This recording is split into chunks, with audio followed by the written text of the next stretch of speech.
नमस्कार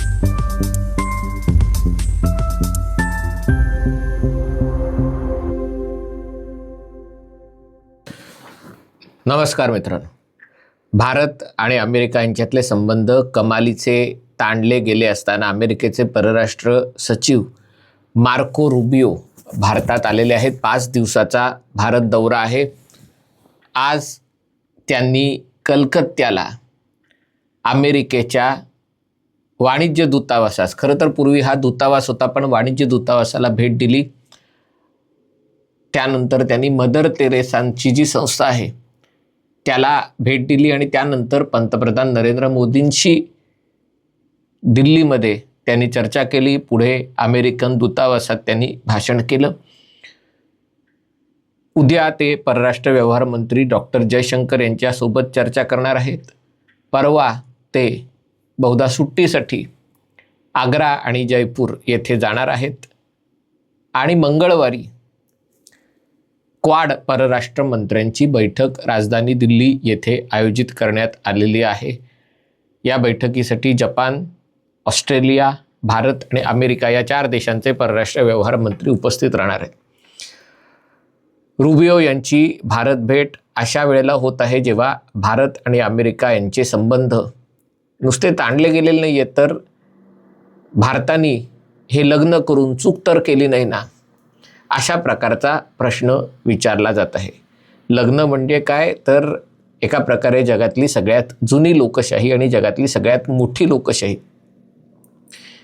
एकत्र आल्या असं वर्णन भारत अमेरिका संबंधांचं केलं जात होतं. पण या संबंधातनं भारताला नेमकं काय मिळालं हा प्रश्न गेले काही आठवडे, काही महिने सातत्याने उपस्थित केला जात आहे.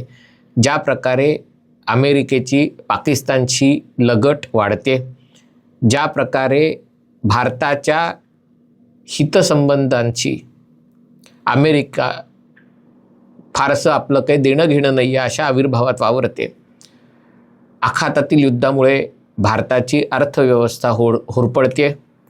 अशीच परिस्थिती चालू राहिली आणखीन 2-4 महिने तर भीती आहे की लोक रस्त्यावर उतरतील. आता ती भीती किती साधार आहे, किती निराधार आहे यावर चर्चा होऊ शकेल. पण आजच एक व्हिडिओ बघितला की एका प्रकारे 1971च्या बांगलादेश स्वातंत्र्य युद्धानंतर 1973 साली यॉम किप्पूर युद्ध झालं अरब आणि इस्रायल यांच्यामध्ये आणि त्याच्यानंतर आखाती अरब देशांनी पेट्रोल डिझेलच्या किमती किंवा तेलाच्या किमती भरमसाठ वाढवल्या, उत्पादन कमी केलं आणि त्यामुळे भारतात या किमती वाढल्या आणि त्याचं पर्यावसन पुढे इंदिरा गांधी सरकारविरुद्ध जनक्षोभ उसळण्यात आणि तो जनक्षोभ दडपून टाकण्याच्या प्रयत्नात त्यांनी लावलेली आणीबाणी आणि या सगळ्याचं भारतात पुनरावृत्ती होणार का वगैरे अशा प्रकारची चर्चा पुरोगामी वर्तुळात सुरू आहे. कारण त्यांना स्वतःला सरकार पाडता येत नाही आणि त्यामुळे असं काहीतरी झालं तर सरकार पडेल आणि ते पडलं तर मग आपला फायदा होईल या विचाराने ते आनंदी आहेत, त्यांची मर्जी. पण या पार्श्वभूमीवर मार्को रुबियो यांची भारत भेट महत्त्वाची. अमेरिकेतही सगळं काही आलबेल नाही आहे अशी चर्चा अमेरिकेत सातत्याने सुरू आहे की बहुतेक अमेरिकेचे राष्ट्रपती डोनाल्ड ट्रम्प यांच्या डोक्यावर परिणाम झालेला आहे. अर्थात तिथेही त्यांच्या विरोधकांना अशा काय कल्पना करायला आवडतं. पण त्यांचं असं म्हणणं आहे की ट्रम्प आज एक बोलतात, उद्या दुसरं बोलतात, आत्ता काहीतरी बोलतात, अर्ध्या तासाने वेगळं बोलतात आणि हा काही सगळा एक कूटनीतीचा किंवा वाटाघाटींमध्ये एक आपल्या शत्रूला गोंधळून टाकण्याचा भाग नाही आहे. तर त्यांचं वय झालेलं आहे आणि त्यांना काय आपण बोलतोय ते कळत नाही आहे.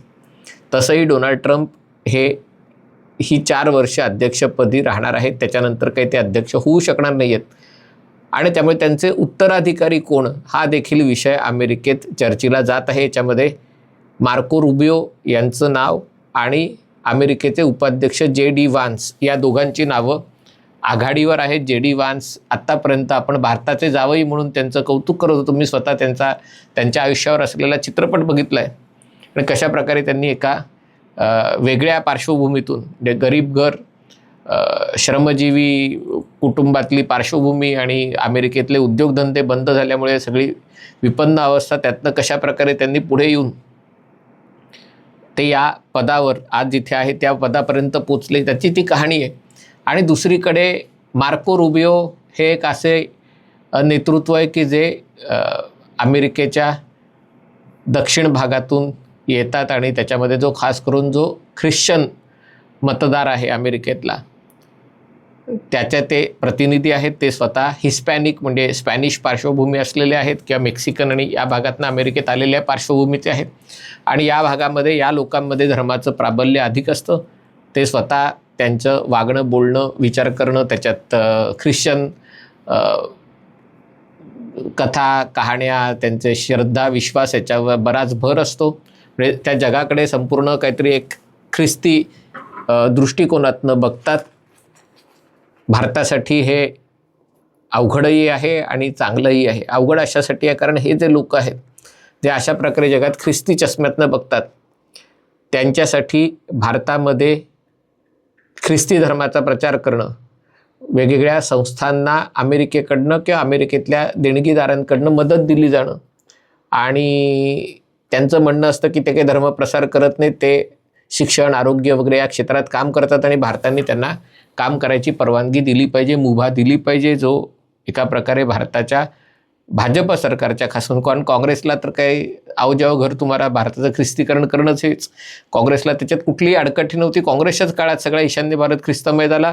तामिळनाडू असेल, आंध्र प्रदेश असेल, सगळीकडे जे काही ख्रिस्ती धर्माचा प्रसार चालू आहे हा काँग्रेसच्याच सत्तेच्या काळात हे सगळं खुलेआम सुरू होतं. त्यामुळे काँग्रेसला यांनी फरक पडत नाही. पण भाजपासाठी हा खूप संवेदनशील विषय आहे आणि त्यामुळे ही त्यातली अडचणीची बाब आहे. पण दुसरी गोष्ट जी सकारात्मक बाब आहे ती म्हणजे हे जे लोक असतात ज्याला इव्हांजेलिकल म्हणतात किंवा ज्यांना ख्रिस्ती विचारसरणीचे म्हणतात, त्यांच्या दृष्टीने जगाची 2 भागामध्ये विभागणी झालेली असते आणि त्यांच्या दृष्टीने कम्युनिझम किंवा साम्यवादी विचारधारा ही अमेरिकेचा सगळ्यात मोठा शत्रू असतो आणि त्यामुळे ते चीनकडे पण त्या चष्म्यातनं बघतात. आणि चीनकडे जेव्हा अशा चष्म्यातनं बघतात तेव्हा भारत असेल, जपान असेल, ऑस्ट्रेलिया असेल या देशांबरोबर संबंध सुधारणं, भारताला तंत्रज्ञान ट्रान्सफर म्हणजे तंत्रज्ञान भारताला देणं, भारतात उत्पादन करणं हे त्यांच्या दृष्टीने महत्त्वाचं असतं. आणि त्यामुळे कायम भारत अमेरिका संबंधात जरी अमेरिकेतले भारतीय डेमोक्रेटिक पक्षाला मतदान करत असले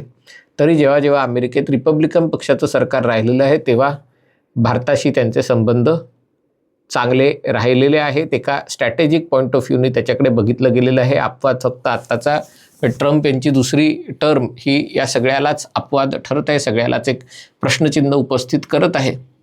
पण या पार्श्वभूमीवर मार्को रुबियो भारतात येत आहेत. त्यांचं जे काही आज वक्तव्य होतं त्याच्यामध्ये सगळ्यात त्रासदायक गोष्ट कुठली होती तर ते अजूनही त्यांच्या बोलण्यातनं असं येतं की भारत हा तेलाचा ग्राहक आहे आणि अमेरिका पुरवठादार आहे आणि आम्ही तुम्हाला तेल कमी पडू देणार नाही.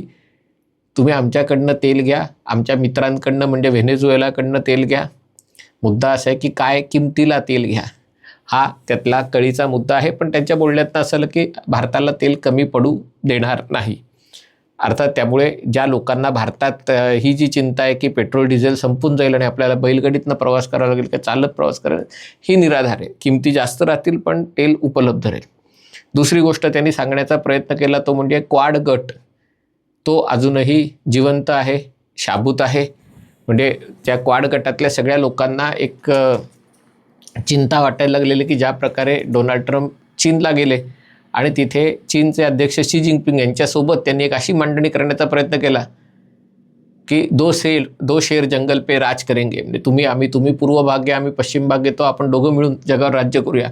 आणि या सगळ्या याच्यामध्ये जे क्वाड गटातले देश आहेत ज्यांचा मुख्यतः प्रतिस्पर्धी कुठला असेल किंवा ज्यांना सगळ्यात मोठा धोका कोणापासून असेल तर तो चीनपासून आहे.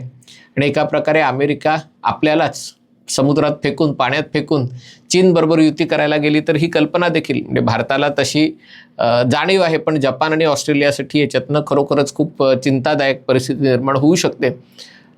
आणि ट्रम्प यांचं एकूणच वागणं बोलणं पाहिलं की त्यांना नेटो पण उद्ध्वस्त करून टाकायचं, संपून टाकायचं. कारण त्यांच्या दृष्टीने हे लोक काही कामाचे नाहीत, नुसते खायला काळ आणि भुईला भार बनवून राहिलेले आहेत. अमेरिकेला त्यांना त्यांच्या संरक्षणासाठी सगळी यंत्रणा द्यावी लागते आणि त्यामुळे गेले चुलीत अशा प्रकारचं त्यांचं नेटोबद्दल मत आहे. आता क्वाडबद्दलही अशाच प्रकारचं काही मत झालं तर काय करायचं हा प्रश्न आहे. पण क्वाड मोडीत गेलेला नाही आहे, अमेरिकेसाठी तो महत्त्वाचा आहे वगैरे, अशा सगळ्या गोष्टी मार्को रुबियो यांनी सांगितलं. आता मुद्दा आहे की मोदींनी मार्को रुबियो यांना काय सांगितलं, काय मेसेज त्यांच्यापर्यंत पोचवला, आणि तोच त्यातला सगळ्यात महत्त्वाचा भाग आहे. कदाचित त्याच्याबद्दलची चर्चा होणार नाही, तपशील बाहेर येणार नाहीत, आपण फक्त अंदाज व्यक्त करू शकतो. पण मार्को रुबियो यांना जर पुढे राष्ट्रपतीपदी बसायचं असेल तर ज्या देशांचा पाठिंबा त्यांना असणं आवश्यक आहे त्यात भारताचाही समावेश आहे. त्याच्या बदल्यात मार्को रुबियो भारतासाठी काय करू शकतात? अर्थात आत्ता तरी अशी अवस्था आहे की ट्रम्प हेच सगळं ठरवत आहेत किंवा ट्रम्पचे सल्लागार त्यांच्यातही गटतट पडलेत. पण तरी देखील मार्को रुबियो एक स्वतःचं वेगळं स्थान राखून आहेत, निर्माण करून आहेत, आणि भारताबरोबरचे अमेरिकेचे संबंध आहेत ते वाचवण्यासाठी ज्याला बेस्ट बेट म्हटलं जातं, कारण JD व्हान्स आहेत ते जरी भारताचे जावई असले, त्यांची बायको भारतीय वंशाची म्हणजे आंध्र प्रदेशची असली, तिचे आई वडील आंध्र प्रदेशचे असले उषा व्हान्से, तरी देखील त्यांचा मतदार आहे तो सगळा H1B व्हिसाच्या विरुद्ध किंवा भारतामध्ये कंपन्या उघडण्याविरुद्ध असा आहे. त्यांचं म्हणणं आहे सगळ्या गोष्टी अमेरिकेत असायला पाहिजे, अमेरिकेतल्या लोकांना रोजगार मिळाले पाहिजेत, आणि त्यामुळे त्यांची भूमिका भारताच्या बाजूने कितपत राहू शकेल याच्याबद्दल शंका आहे. आणि या पार्श्वभूमीवर रुबियो एका प्रकारे भारताला उपयुक्त ठरू शकतात. जे त्यांचे रक्षा सचिव आहेत पीट हेग्सेथ, त्यांच्याकडे बघूनच ते कोणतरी म्हणजे काय म्हणतात एखाद्या हॉलिवूड किंवा बॉलिवूडमधल्या कलाकारासारखंच त्यांचा आविर्भाव आहे. तुलसी गबार्ड यांनी राजीनामा दिलेला आहे. बाकीचे जे नबारो किंवा हे जे सगळे वित्त सचिव वगैरे आहेत त्याच्यात तसे भारताच्या बाजूचे फारसे कोणी नाही आहेत. आणि या पार्श्वभूमीवर मार्को रुबियो ज्यांनी एकेकाळी खुद्द डोनाल्ड ट्रम्प यांना आव्हान दिलं होतं अध्यक्षपदासाठी, ते महत्त्वाचे आहेत. आता त्यांच्या भारताच्या भेटीमध्ये नेमकं काय होतं आहे आणि भारत आणि अमेरिका यांच्यातली नातेसंबंध ज्यांच्यावर प्रचंड प्रेशर आहे, ज्यांच्यावर त्याला तडे जाऊ लागलेले आहेत, ते वाचवण्यात मार्को रुबियो यांना यश येतं का, त्यावर या संबंधांचं भवितव्य अवलंबून आहे. हा व्हिडिओ आपल्याला आवडला असेल तर कृपया लाईक करा, शेअर करा आणि चॅनल सबस्क्राईब करण्याची विनंती आहे. तुर्तास इथेच थांबतो. पाहत रहा MH48.